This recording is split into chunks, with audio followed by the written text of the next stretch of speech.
Theory थी और वो थ्योरी उन्होंने पढ़ी थी। चले आप लोगों के लिए, आपके लिए फायदा होगा कि ये थ्योरी हो। इस चैप्टर के अंदर हम क्रिप्टोग्राफी की टेक्निक्स के बारे में पढ़ेंगे, एक्सेस कंट्रोल क्या होता है और ऑब्सक्यूरिंग डेटा कि किसे कहा जाता है, वो चीज़ें, ये 3 कॉन्सेप्ट्स पढ़े जाएंगे। क्रिप्टोग्राफी को मैंने आपको पहले भी थोड़ा सा डिफाइन कर दिया था कि क्रिप्टोग्राफी, इसके अंदर ये सारी चीज़ें लिखा हुआ होगा। क्रिप्टोग्राफी आपके पास बेसिकली होते क्या है। क्रिप्टोग्राफी अगेन मैं आपको बता देता हूँ कि आप कोई भी एक एलिमेंट लेते हैं, उसको आसानी अल्फाज में एनकोड करना, डिकोड करना, ये भी चीज़ कह सकते हैं, या आप उसका कोई और नाम रख देते हो, जैसे रशीद मुशीदा, ठीक है, ये भी एक क्रिप्टोग्राफी की एक एग्जांपल है। ये जो पासवर्ड्स होते हैं ये इस तरीके से ये होती है। फिर आपके पास क्रिप्टोग्राफी की बहुत सारी नॉर्म्स होते हैं, जिस तरह आप चाहे उर्दू लैंग्वेज हो, चाहे इंग्लिश लैंग्वेज के अंदर हो, आपके पास चाहे पंजाबी हो, सराइकी हो, इसके अंदर स्लैंग्स यूज होते हैं। स्लैंग्स टर्मिनोलॉजीज को कहा जाता है जिनके अपने में कोई मतलब नहीं होता, वो हर रीजन के हिसाब से मतलब बना लिए जाते हैं। तो उस हिसाब से जो है हमारे पास कुछ होते हैं सिमेट्रिक एल्गोरिथम, यानी कि बाकायदा स्ट्रक्चर्ड होते हैं। ये उर्दू में मैंने आपको बताया था, स्ट्रक्चर से मुराद कि हम खुद डिफाइन करते हैं और वो मतलब लेट्स सपोज कि कम्युनिकेशन मेरे और आपके दरमियान हो जाए, क्योंकि लास्ट टाइम ये स्लाइड आप दोनों ने पढ़ ली थी, मैं अभी इनको समझाना चाह रहा था कि आगे हम आगे चल सकें। मैंने और आपने कम्युनिकेशन करनी है, तो हम क्या करेंगे, बेसिकली मैंने आपको पहले से ही बताया हुआ होगा कि यार मैं ये जो लफ्ज़ कहूँगा उसका असल में मकसद ये होगा, ठीक है। अब ये दोनों सिपाही बैठे हुए, मैं और आप जो बात कर रहे होंगे उसका पर्पस असल में कुछ और होगा, ये कुछ और समझ रहे होंगे। ये होगा सिमेट्रिक एल्गोरिथम, ठीक हो गया। और एसिमेट्रिक में क्या होगा कि लेट्स सपोज कि आपकी और मेरी कम्युनिकेशन होनी है, हम दोनों हैं भी फ्रेंड जी, बट ये अचानक हमारी बातें सुन रहे और मेरी बातें अचानक ही, जैसे माँ बाप का छापा पड़ जाए, कॉल करते हुए आप कॉल कर रहे हो किसी को, अचानक माँ बाप का छापा पड़ जाए, आप किसी और को मम्मी बना दो, ठीक है, तो वो अगला बंदा समझ जाएगा कि पर्पस क्या था। तो अनस्ट्रक्चर्ड हो गया, तो एसिमेट्री हो गया कि रैंडमली आपने अपनी कम्युनिकेशन को चेंज कर दिया। अब ये होते किस तरीके से है, वैसे इसकी मैंने आपको बताया था कि बाकायदा पूरी बुक है।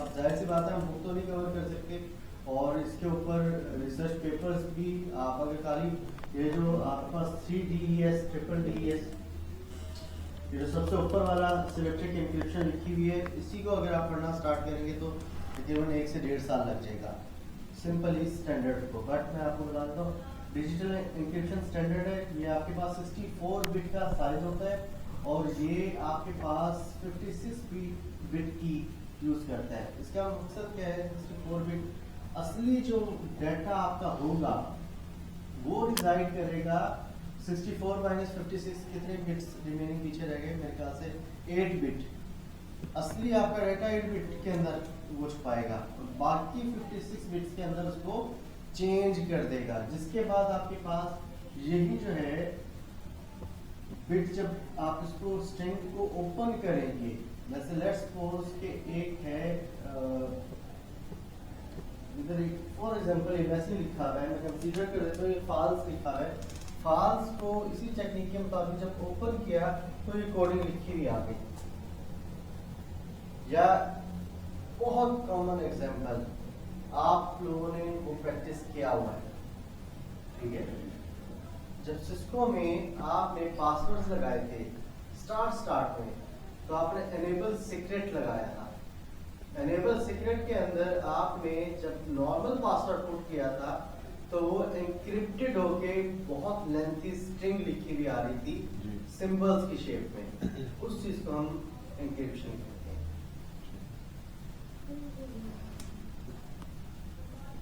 वो कौन सी एनक्रिप्शन होती है वो आपको आगे बताई जाएगी कि उससे वो कौन सी यूज की थी।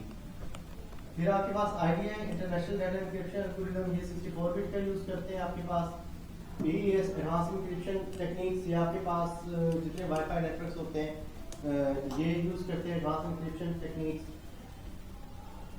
उसके बाद एसिमेट्रिक में आपके पास जो है RSA, रिवेस्ट, शाइमर, बड़ा मुश्किल नाम है, एडलमैन, ये क्या करते हैं आपके पास कि प्राइम नंबर्स, अगर आप नंबर्स के हिसाब से कोई डाटा पुट करते हैं तो उसको ये कन्वर्ट कर देते हैं रेंज के अंदर 100 से 200 डिजिट्स के अंदर। जैसे लेट्स सपोज कि आपने पुट किया 8 को कन्वर्ट कर देंगे ये सीक्वेंस के अंदर 100 से 200 किसी भी उसके अंदर 108 कर दिया, 101 कर दिया, तो ये इस तरीके से होता है आपके पास। फिर आपके पास डेफी हेलमेन, जिसको आपके पास अगर आप वेब यूज़ करते हैं, वेब के अंदर कुछ आपके पास सिक्योरिटी प्रोटोकॉल होते हैं जो बहुत इंपॉर्टेंट होते हैं, और अगले कुछ अरसे में कुछ वेब्स जिसके अंदर आप खाली, आपने वेबसाइट देखी होगी लिखा हुआ होता है HTTP, ठीक हो गया, फिर स्लैश, फिर www etc.com लिखा होता है। अगर तो ये वाले प्रोटोकॉल हैं तो 2020 के अंदर खत्म हो जाएंगे, ऐसी तमाम वेबसाइट्स डाउन चली जाएंगी, नॉन सिक्योर हो जाएंगी। अभी मेरी अपनी वेबसाइट का प्रॉब्लम चल रहा है कि मैंने जहाँ से होस्टिंग ली थी उसने कहा था कि सिक्योर्ड है, मैंने पैसे भी भर दिए, पैसे भरने के बाद पता चला कि वो नॉन सिक्योर है, क्योंकि उसका जो प्रोटोकॉल है वो HTTPS होना चाहिए। एस का मतलब है कि उसमें डेफी हेलमेन एल्गोरिथम लगा हुआ होना चाहिए, ये सिक्योर शेल SSH भी इंप्लीमेंट होना चाहिए, SSL भी इंप्लीमेंट होना चाहिए, IP सेट भी सिक्योरिटी भी इंप्लीमेंटेड होनी चाहिए। तो इंटरनेट के ऊपर अगर आपकी वेब सर्विसेज होस्टिंग ये सिक्योरिटी सर्विसेज नहीं अप्लाई कर रही तो अगली जो टर्मिनोलॉजी आ रही है उसके ऊपर वो प्रॉब्लम आ जाएंगी। मेरी पूरी वेबसाइट इस वक्त डाउन जा रही है और मैं उनको लगातार ईमेल कर रहा हूँ कि आप लोगों ने पैसे भी चार्ज कर लिए मुझसे, सारा कुछ चार्ज कर लिया, वो कह रहे हैं अभी हम सिक्योरिटी सर्टिफिकेट्स होते हैं, आप आगे पढ़ेंगे, क्योंकि मैं खुद होस्टिंग नहीं करता, होस्टिंग थर्ड पार्टी होती है, तो अब उन्होंने पैसे भी खा लिए और उनका अपना सर्वर इन सिक्योरिटी सर्टिफिकेट्स के ऊपर लाई नहीं कर रहा और मेरी वेबसाइट जो है डाउन जा रही है। इसी तरीके से आप बहुत सारी वेबसाइट देखेंगे जो कि लिखा हुआ होता है सिक्योर और नॉन सिक्योर। अच्छा, इसमें हमारे लिए क्या है? हमारे लिए है कि 2020 के अंदर जो नॉन सिक्योर वेबसाइट्स होंगी वो हैक करना इंतहाई आसान है, क्योंकि उनकी सपोर्ट, मैंने एक टर्म यूज की थी end of life. End of life software wise की होती है और हार्डवेयर वाइज की होती है। उनकी टेक्निकल सपोर्ट 2020 के अंदर खत्म हो जाएगी। मुझे ये डर है कि एक महीने के बाद मेरी वेबसाइट हैक ना हो जाए, और यही मैं ईमेल उनको कह रहा हूँ कि आपका पूरा सर्वर हैक होगा और सर्वर में जितना भी डाटा होगा वो डाटा सारा का सारा चोरी हो जाएगा। मुझे क्यों होस्टिंग जरूरी है कि मैं 2013 से उसी सर्वर पे अपना डाटा रखता आ रहा हूँ। तो ये बहुत अहम चीजें होती हैं। उसके बाद फिर आपके पास आगे से आगे EIGAML, अगेन ये डिजिटल सिग्नेचर्स या डिजिटल सर्टिफिकेट्स इशू करते हैं। आपके पास US की गवर्नमेंट के स्टैंडर्ड्स हैं, जिस तरह मैंने बताया था कि ऊपर बेसिकली ये दोनों ही डिजिटल सर्टिफिकेशंस के लिए यूज होता है। SSH भी आपके पास सर्टिफिकेट होता है। इसी तरीके से आपके पास ECC, ये भी US के अगेन आपके पास सिग्नेचर सर्टिफिकेट होता है। सिमेट्रिकल वर्सेस एसिमेट्रिकल एन्क्रिप्शन, आप ये देखें कि उसमें एग्जांपल बताया है कि प्लेन टेक्स्ट देंगे, आपकी की जनरेट होगी, साइफर टेक्स्ट सिंबल्स में converted, and then at respondent जिसको मिलेगा वो अगेन प्लेन टेक्स्ट के फॉर्म में मिलेगा। ये सारे उन्होंने उनको सिंपल समरी बताई है पीछे, सिमेट्रिक और एसिमेट्रिकल दोनों ही काम कर रही होती हैं, कहीं ऐसी जगह पे नहीं है कि दोनों काम ना कर रही हो। टाइप ऑफ एक्सेस कंट्रोल आपने पढ़ा है ना राउटर्स में, ACLs, ठीक है। ACLs के अंदर हमारे पास तीन इधर इसको डिफाइन कर रहे हैं। एक्सेस कंट्रोल बेसिकली आपके पास इजाजत को कहते हैं कि किसी को एक्सेस दी जाए या रोका जाए।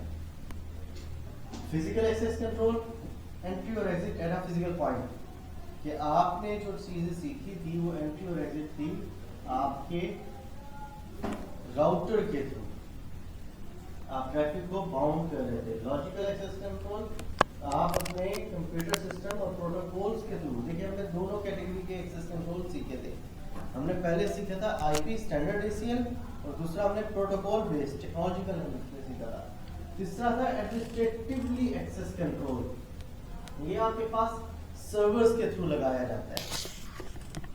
ये आपने नहीं सीखा था क्योंकि ये आपके सिस्टम इंजीनियरिंग के अंदर आ जाता है। इसमें आप क्या करते हैं कि उस एक्सेस कंट्रोल से पहले या उस एक्सेस कंट्रोल के बाद पासवर्ड्स देके आप उस मशीन के ऊपर जा सकें। फिर access control strategies, mandatory access controls, इसमें आप क्या करते हैं कि ऑब्जेक्टिव वाइज, यानी कि ऑब्जेक्ट के ऊपर आप एक स्पेसिफिकली यूजर को ऑब्जेक्ट बनाते हुए अलाउ या रिस्ट्रिक्ट करते हैं। उसके बाद फिर आपके पास है रेस्ट्रिक्शन एक्सेस कंट्रोल, अगेन इसके अंदर आप रिस्ट्रिक्शन ऑब्जेक्ट के ऊपर करवाते हैं। रोल बेस, कि स्पेसिफिक रोल को आपने अलाउ या वो करवा दें। रूल बेस के रूल के ऊपर, यानी कि स्पेसिफिकली जो हमने एसीएल्स पढ़ चुके हैं, हम रूल क्रिएट करते हैं, वैसे इजाजत होती है उसको काम करने की, मगर अगर वो ये काम कर रहा होगा more specifically to that particular task, उस टास्क को रोकने के लिए फिर हम रूल बेस्ड एक्सेस कंट्रोल करवाते हैं। Access control identification enforces the rule established by authorization policy। यानी सबसे पहली चीज है कि आपकी अपनी आइडेंटिफिकेशन हो एट पर्सनल लेवल। इसके अंदर 3 टाइप की आइडेंटिफिकेशन आ जाएगी। इंडिविजुअल लेवल से मुराद कि पर्सनल लेवल से मुराद वकास अहमद एक सिंपल यूजर है, बट पर्सनल लेवल या प्रोफेशनल लेवल क्या आ जाएगा, Waqas Ahmed being the CEO और बीइंग द ट्रेनर और being the member of S Connect, किसी ऑर्गेनाइजेशन का मेंबर। अच्छा, आप इतनी एक्टिव तो आप पूरे लेक्चर में कितनी आप पानी की बोतल के लिए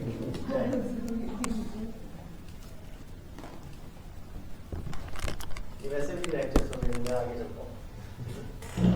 तो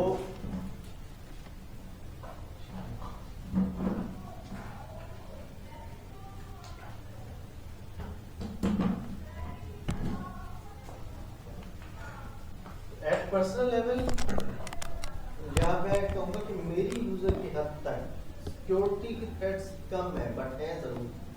लेकिन आप जब ऑर्गेनाइजेशन में, किसी भी ऑर्गेनाइजेशन में जाएंगे तो आपसे सबसे पहले सवाल यही किया जाएगा कि आपका अपना सिक्योरिटी लेवल क्या है एज अ इंडिविजुअल। आप इस ऑर्गेनाइजेशन के मेंबर भी नहीं थे, बट आप अपनी पर्सनल लाइफ के अंदर क्या क्या चीजें यूज करते हैं, सबसे पहले उस पर भी रिस्ट्रिक्शंस आ जाती हैं। किसी भी अच्छी बड़ी कंपनी में जाएंगे तो उस पर इंडिविजुअल लेवल पे सिक्योरिटी चेक स्टार्ट हो जाते हैं। देन फिर आप उस ऑर्गेनाइजेशन के मेंबर जब बनते हैं तो फिर उसके लिए आपको सेपरेट, अगर अच्छी ऑर्गेनाइजेशन है तो आपको अलग से प्री डिफाइंड लैपटॉप दिया जाएगा, अलग से आपको मोबाइल फोन दिया जाता है। उसके पीछे रीजन क्या होती है कि आपके पास बहाना ना रहे कि मैं इसमें पर्सनल चीजें काम कर रही थी या कर रहा था और जनाब ये हैक हो गया। और जो वो लैपटॉप या वो डिवाइस होगी उसको आप एज कहते हो बेसिकली, तो वो जो डिवाइस होगी वो मॉनिटर्ड हो रही होगी सिस्टम इंजीनियर्स के थ्रू। उस पर आप कोई भी काम कर रहे होंगे, उसके बैकअप का उसका जो रिकॉर्ड होगा वो आपके सिस्टम इंजीनियर्स के पास होगा। और उसके बाद फिर आपकी वो लेवल आ जाता है ऑर्गेनाइजेशनल लेवल, जिसमें सिर्फ आप अकेले नहीं होते, आपकी कम्युनिकेशन अमंग द ऑर्गेनाइजेशन, चाहे उसमें 2 लोग हों चाहे 2000 लोग हों, वो किस तरह हो रही है और उसकी सिक्योरिटी किस तरह प्रोवाइड करनी है। तो ये तीनों कैटेगरीज के अंदर जो चीज़ें होती हैं ये इनिशियल लेवल से स्टार्ट होती हैं और ऑर्गेनाइजेशनल लेवल पे खत्म होती हैं। तो सबसे पहले आइडेंटिफिकेशन आ जाती है। इसमें यही बता रहे हैं what you know what you have, who are you, multi factor authentication, आप खुद कौन हैं, आप खुद क्या जानते हैं, और एक्सेट्रा एक्सेट्रा। ऑथराइजेशन अगेन आपकी इंडिविजुअल लेवल पे पहले ऑथराइजेशन होगी और फिर आपको एज ऑर्गेनाइजेशन का टीम मेंबर बनाया जाएगा। बहुत सारे ऐसे डेडिकेटेड इदारे, असल में ये है थोड़ा सा बोरिंग टॉपिक इसलिए है क्योंकि ये सारा का सारा इसमें आगे CIA की भी रिपोर्ट है, तो वो भी हम CIA की भी रिपोर्ट भी हमें, क्योंकि सिस्को का कंटेंट हमें पढ़ना पड़ेगा। बट एक छोटी सी एग्जांपल मैं आपको अभी पाकिस्तान के रिपोर्ट की भी दे दूंगा कि what at risk in Pakistan, आपकी आइडेंटिटी पाकिस्तान में रहते हुए, साइबर सिक्योरिटी पे रहते हुए क्या क्या चीज़ें आपके रिस्क के ऊपर है। तो हम इसको भी आगे अकाउंटेबिलिटी कहते हैं। सीधी सी बात है, एहतसाब को, जो कि कल चला गया, ठीक है। तो अकाउंटेबिलिटी बेसिकली यही होता है कि सबसे पहले ऑथराइजेशन आपको ऑथराइज कर दिया, मैंने जिस तरह बताया कि आपको कंपनी की तरफ से तीनों चीज़ें दे दी गई, मोबाइल दे रहा था मोबाइल दे दिया, डिवाइस देंगे डिवाइस दे दी, और उसके बाद जब आपने जब भी जो यूज़ किया अब आप अकाउंटेबल हैं, ठीक है। इनिशियल लेवल के ऊपर अगर थ्रेट आया तो सबसे पहले, क्योंकि आपने ऐसी वेबसाइट को लिंक कब क्यों किया, लॉगिन क्यों किया, अनऑथराइज्ड एक्सेस क्यों दी, कि आपको थ्रेट मिला जब कंपनी पॉलिसी के खिलाफ थी। वैसे तो मैं आपको ये बता दूं कि सिस्टम इंजीनियर जो सर्वर्स को डिफाइन करते हैं, ठीक है, आधा काम उनका होता है। ACLs को डिफाइन कर दिए, आप कंपनी पे गए, आपको एक डिवाइस दे दी, सिस्टम इंजीनियर का काम ये होता है कि उस डिवाइस को ऐसे कॉन्फ़िगर करना कि ऑथराइजेशन, लेट्स सपोज के कंपनी की डिवाइस है, वो बैन कर दे फेसबुक, तो आप कभी भी फेसबुक नहीं चला सकते। एक फेसबुक बैन होती है आपके नेटवर्क के ऊपर, जो आपने ACLs के थ्रू सीखी है, ऐसे ही है ना। बट आप वही लैपटॉप घर पे लेकर चले जाते हैं, आप तो कहेंगे कि नेटवर्क तो मेरा फेसबुक पे तो कंपनी में नहीं था, इधर तो मैं चला सकती हूँ। बट सिस्टम इंजीनियर के पास ये पावर होती है कि वो आपके लैपटॉप के ऊपर ऐसी पॉलिसी लगाएगा कि आप वो वहाँ पे नहीं चला सकते, घर पे भी, ठीक है। और उधर जो भी एक्टिविटी आप परफॉर्म कर रहे होंगे, आपने कब लॉग इन किया, कब लॉग आउट किया, कब क्या किया, और अगर उसको बाईपास किया तो वो उसी वक्त पता चल जाएगा उसको, और तुम्हें एक साथ रजिस्टर्ड होता है। Type of security control, preventive controls. ये प्रिवेंटिव कंट्रोल वही होता है कि आपको सबसे पहले चीज़ है कि आपको खुद ही रोक दिया जाए। मैंने जिस तरह बताया कि आपकी ही पॉलिसीज को खुद ही प्रिवेंट कर दिया जाए। उसके बाद deterrent approach. Deterrent is the opposite of reward. A reward encourage individual to do the right things.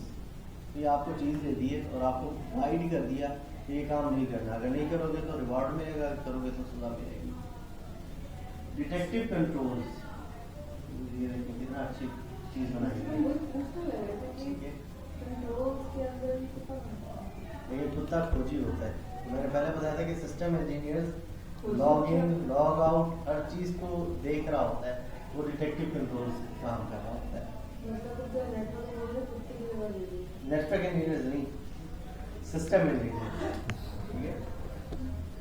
तो सिस्टम इंजीनियर्स आज की गेम के अंदर दोनों ही इम्पोर्टेंट होते हैं, दोनों की कोलैबोरेशन होती है। मैं दोनों चीज़ें ही हूँ और दोनों के ऊपर ही आप बेसिकली लेट्स सपोज के आपकी कोई भी डिवाइस है, नेटवर्क इंजीनियर और सिस्टम इंजीनियर की नज़र से ऑडिट किए बगैर तो नहीं जा सकती, पता होता है उस पर कि क्या चीज़ें होती हैं।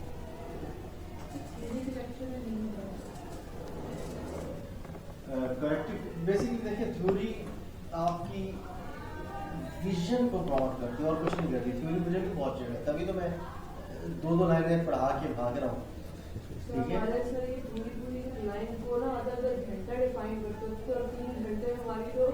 हमारे ना एक सारे दिन का लेक्चर है, उन्होंने कॉस्ट पे बता रहे थे, भाई तुम बोलो जितनी कॉस्ट होगी उतना, मतलब उतने में तुम लोग का सॉफ्टवेयर तैयार होगा जितनी तुम बोलोगे।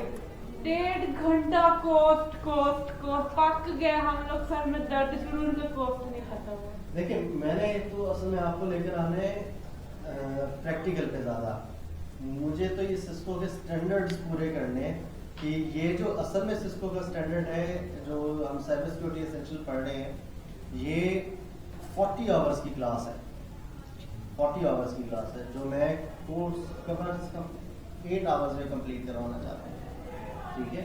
और 40 से 8, अच्छा 40 से 8 में भी फिर मैं आपको देसी लैंग्वेज के अंदर करवा रहा हूँ। मैंने पहले ही बता दिया कि अगर हम एक AES की मैंने बात की थी, एडवांस एन्क्रिप्शन स्टैंडर्ड की बात की थी, तो अगर IEEE के रूल में जाके आप वेबसाइट पे देख लें और उसके ऊपर आप उसको पढ़ना स्टार्ट कर दें तो वो आपको 1.5 साल लग जाएगा पढ़ते पढ़ते, सिर्फ AES को। तो अगर इसको एक्सप्लेन करने लग जाए तो ये इनफाइनाइट है, मैं आज तक पढ़ता रहता हूँ, वो फिर आपकी लाइफ टाइम है। बट इनिशियल लेवल पे आपको सिर्फ आपको पता हो कि अच्छा यार ये टेक्निक्स हैं, अवेलेबल है, हमने किस तरीके से प्रोसीजर करना है। कोई भी लायर होता है, यानी लायर झूठा नहीं, अदालत वाला मैं कह रहा हूँ, वकील, वो पढ़ के जरूर चला जाता है, फिर जब केस आता है उसके पास बुक्स पढ़ी हुई होती हैं, वो केस को पहले समझता है, उसके बाद फिर उन बुक्स से रेफर करते हुए फिर पर्टिकुलर जवाब देता है। सिमिलरली एक अच्छा नेटवर्क इंजीनियर, सिस्टम इंजीनियर, अगर तो वो इन चक्रों में पढ़ गया कि मैंने पूरी की पूरी चीजें पढ़नी है और पढ़ के जवाब देना है, तो इट इज इम्पॉसिबल, वो पूरी जिंदगी पढ़ता ही रहेगा, कभी भी कामयाब नहीं हो पाएगा। उसका आसान हल यही होता है कि उनकी नजरों से ये तमाम टॉपिक्स, आर्टिकल्स गुजरे हुए हों जस्ट, और उसको पता हो कि अच्छा मॉडर्न वेज ऑफ लर्निंग। मैं एक वर्कशॉप में था, हमें नहीं पता होता यानी कि टॉक्स के मॉडर्न वेज ऑफ लर्निंग के, उसके अंदर जो सबसे इम्पोर्टेंट चीज़ होती है वो है आपके आर्टिकल्स। आर्टिकल्स क्या होते हैं? सिंपल, आप न्यूज़पेपर उठा लो, अगर आप न्यूज़पेपर है या आपके पास मैगजीन है, 2 से 3 पेजेस का 2 से 3 पैराग्राफ का एक आर्टिकल होता है। आर्टिकल होगा, वो लिखा हुआ होगा किसी ने, आपने पढ़ लिया, आपकी नॉलेज अपग्रेड हो गई। अब लेट्स सपोज कि ये मेरे पास आए, ठीक है, उसके बाद फिर इन्होंने कहा कि सर मुझे ये प्रॉब्लम आ रही है, मैंने इनकी वो प्रॉब्लम अपने पास मेंशन कर दी और मैं फिर इनको ऑफिशियली एक टाइम दूंगा बाकायदा। उसके बाद में मैं टाइम देके उस आर्टिकल, अगर तो मैं देखूंगा कि ये आर्टिकल्स दुनिया में एक्सपर्ट्स ने कहाँ कहाँ लिखे हैं, मैं उसको सर्च आउट करूँगा और फिर जाके इनको बेस्ट पॉसिबल सोल्यूशन दूंगा। अगर मैं उस चीज़ में एक्सपर्ट हुआ तो उसी वक्त दे दूंगा, अगर मैं नहीं एक्सपर्ट हुआ तो मैं उस एक्सपर्ट की राय उसको ईमेल करते हुए, सारा कुछ टाइम मैनेज करते हुए, ये है smart way of learning and execution. Otherwise computer science का आप किसी भी एक टॉपिक के ऊपर आप कभी भी 100% कमांड गेट कर ही नहीं सकते, वो टाइम जाया करने वाली बात होती है।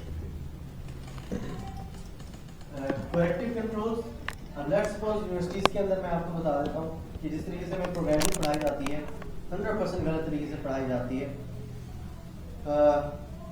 प्रोग्रामिंग का असली पर्पस क्या होना चाहिए कि आपको बता, जैसे मैंने आपको CLI मोड पर बताया, मैंने आपको एक इमेज दिखाता था, एक टोपोलॉजी दिखाता था और उसको पूरा का पूरा हल करने का सोल्यूशन दिखा देता था और उसका सोल्यूशन आपके पास प्रोवाइड होता था।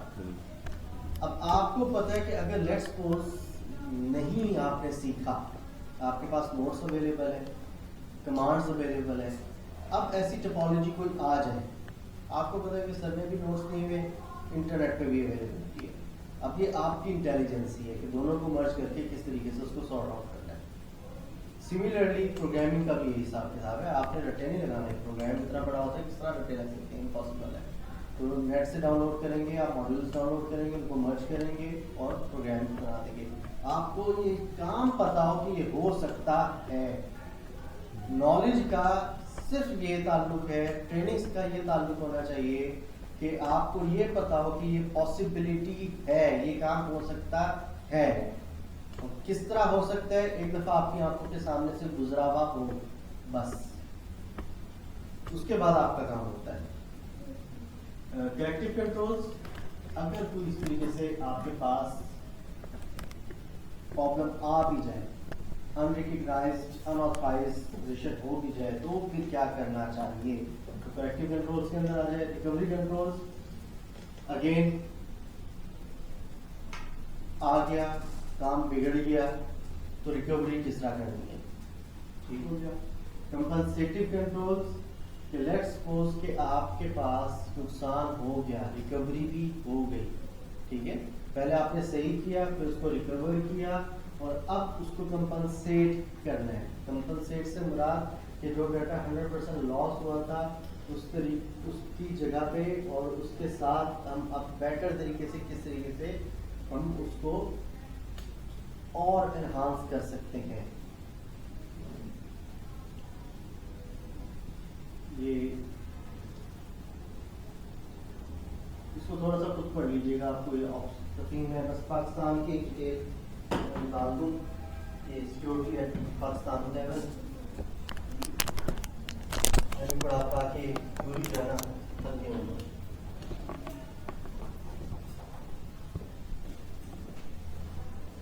वीडियो बनाई थी इसके नोट्स पड़े हुए हैं वहाँ पे इसको की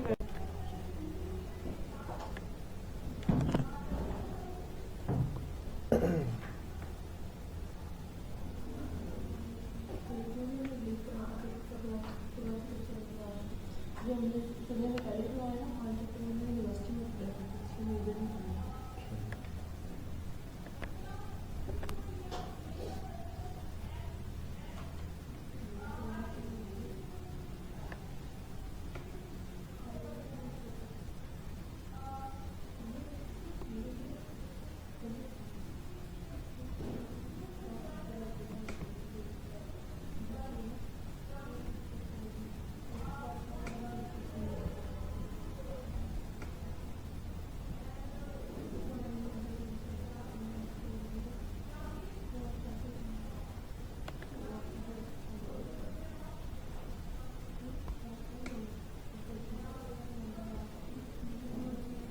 देखिए, अगर आपके पास आपका डाटा नादरा के पास है, नादरा है, तो आपका अगर उस डाटा के ऊपर स्ट्राइक हो जाए किसी भी तरीके से, एफआईए के पास चला जाए, आपका एफआईए के पास जो भी रिकॉर्ड है वो आपका हैक हो जाएगा, इलेक्शन कमीशन ऑफ पाकिस्तान वो भी हैक हो जाएगा आपके पास, director general of immigration and passport ministry of interior का डाटा वो भी हैक हो जाएगा, बैंकिंग सर्विसेज के तमाम डाटा आपका रिकॉर्ड हैक हो जाएगा, मोबाइल सेलुलर कंपनीज का तमाम डाटा आपका हैक हो जाएगा। ठीक है, अगर सिर्फ नादरा पाकिस्तान, और इस वक्त सबसे अनसिक्योर है, कोई सिक्योरिटी नादरा के पास नहीं।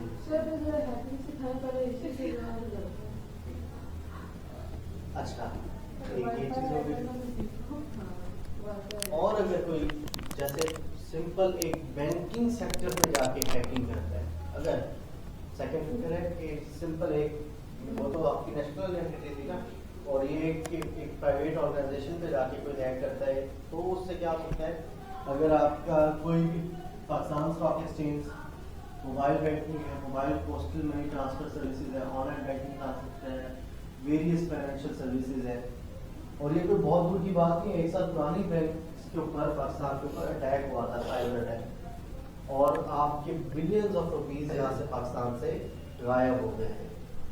और ख़ास तौर पे जो यूबीएल सबसे ज़्यादा बैंकिंग के अंदर, ऑनलाइन बैंकिंग के अंदर आ गया था, बट उन सब बैंक्स ने ऊपर नहीं आने दिया ये केस और सबको कंपनसेट किया ताकि ये बात इतनी फैले ना और दौरान नहीं आ। उसके बाद आपकी जो ऑनलाइन ट्रांजैक्शंस थी उनके ऊपर बैन लग गया। सबसे पहले जो इवन के आपका जो आपका एक इशू होता था कार्ड यूबीएल की तरफ से, सिर्फ यूबीएल इशू करता था 24 hours online bank with card, वो बैन हुआ। आपके थोड़े से अरसे के लिए जो इंटरनेशनल रेमिटेंस थ्रू क्रेडिट और डेबिट कार्ड और थी वो बैन हुई थी, और अब सेशंस के तौर पे ऑन होती है। ये यूपीएल की मोस्ट स्पेसिफिकली कर रहा हूँ क्योंकि यूपीएल की सर्विसेज थी 24 आवर्स के लिए, उसके सेशंस और मिस कॉल ही आपको एक्टिवेट करवाना पड़ता था।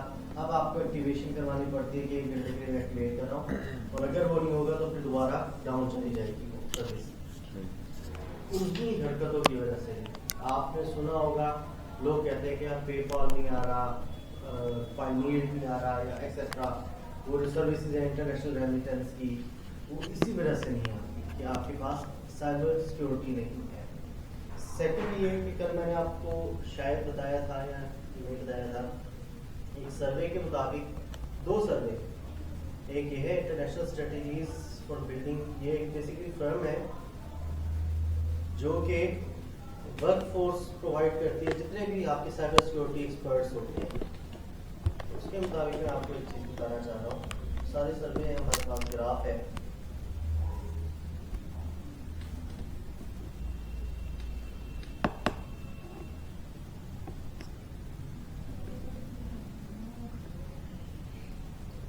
पढ़ लेंगे तो ज़्यादा अच्छी बात है। देखिए सबसे पहले चीज़ देखिए टॉप 10 सिक्योरिटी सर्टिफिकेशंस, इसमें आपके पास जो CCNA सिक्योरिटी है, वैसे तो CCNA सिक्योरिटी खत्म हो रही है, CCNA साइबर सिक्योरिटी ऑपरेशंस आ रहा है और जो आप कर भी रहे हैं, तो ये 3rd रैंक के ऊपर है। CISSP और CISP कंसंट्रेशन, ये भी सिक्योरिटी सर्टिफिकेशन होती हैं आपके पास। तो पहली चीज़ ये आपको पता चल गई कि ये टॉप रैंक है। अच्छा, उसके बाद फिर आपके पास ये जो है पे स्केल्स हैं पर एनम, ठीक है, कि आपको कितनी मिलती है मिनिमम और मैक्सिमम। और उसके बाद फिर जो है मैं आपको बताना चाह रहा हूँ, अगर आप सिक्योरिटी ऑपरेशंस के अंदर हैं तो कितने % जॉब्स हैं, एक्सेट्रा एक्सेट्रा। इस पर डिटेल किसी और दिन भी हम बात करेंगे। जो असली पर्पस बताना चाह रहा हूँ, एक स्लाइड थी यहाँ, मुझे नजर नहीं आ रही।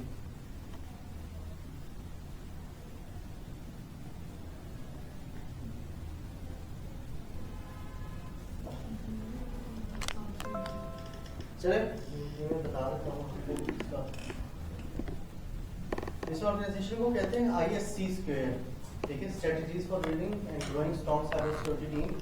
आपके पास बेसिकली ये जो है ऑर्गेनाइजेशन है जो कि जितने भी सिक्योरिटीज की सर्टिफिकेशंस प्रोवाइड कर रहा है दुनिया में, उनका कंसोर्शियम है। कंसोर्शियम से मुराद ये जैसे IEEE institute of electronics and electrical engineers, उनमें तमाम एक यूनिटी है और वो सब मिलके एक ऑर्गेनाइजेशन बना रहे हैं।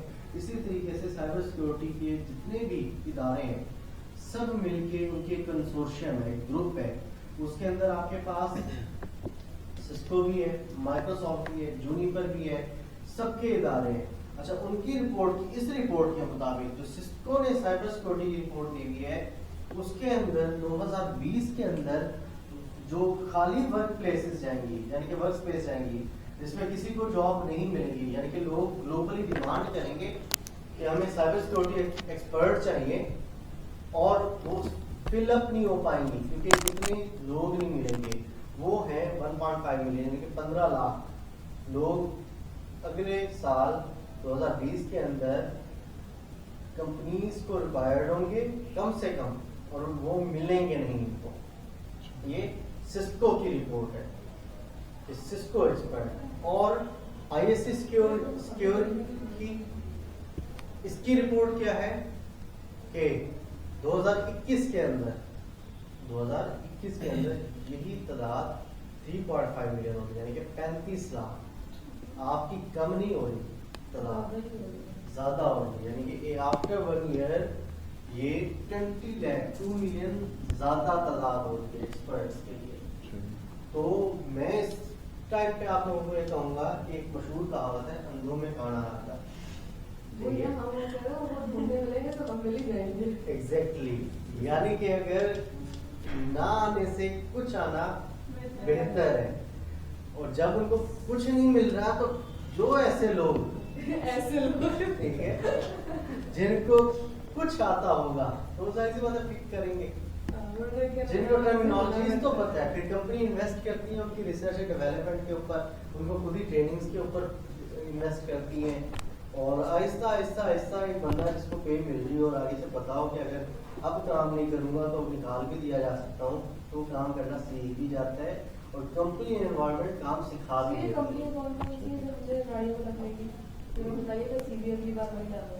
सबसे पहली चीज़ ये कि जॉब हंटिंग की टेक्निक्स सबसे इनिशियल लेवल के ऊपर तो आपको सीवी बनाना सीबी आती है वो बड़ी जगह नहीं है अभी मुझे तो ज़रा जो दिखाएं, मैं तीनों आप सीवी दिखाएं, मैं ऐसी ऐसी चुन चुन के गलतियां निकालूंगा। ऐसे मैं तो पहली बार बनाई थी तो स्कूल में आप देखा एक ही बात के ऊपर तो आपको ये तो कॉन्फिडेंस नहीं है। पहली बार बनाई थी बोल तो रही है पहली बार बनाई है। तो सबसे पहली चीज़ ये कि आपका सीवी और कवर लेटर रिप्रेजेंट कर रहा हो। जब आप एचआर मैनेजर होते हैं ना, एचआर मैनेजर के पास डेली बेसिस पे 10 12 15 20 सीरीज आ रही होती हैं। जिस तरह पुराने ज़माने में दिखाया जाता था ना फिल्मों में कि खत और उसमें से चेहरा निकल के बोल रहा होता था, जब हमारे पास सीरीज आती है तो वो बोल रही होती है।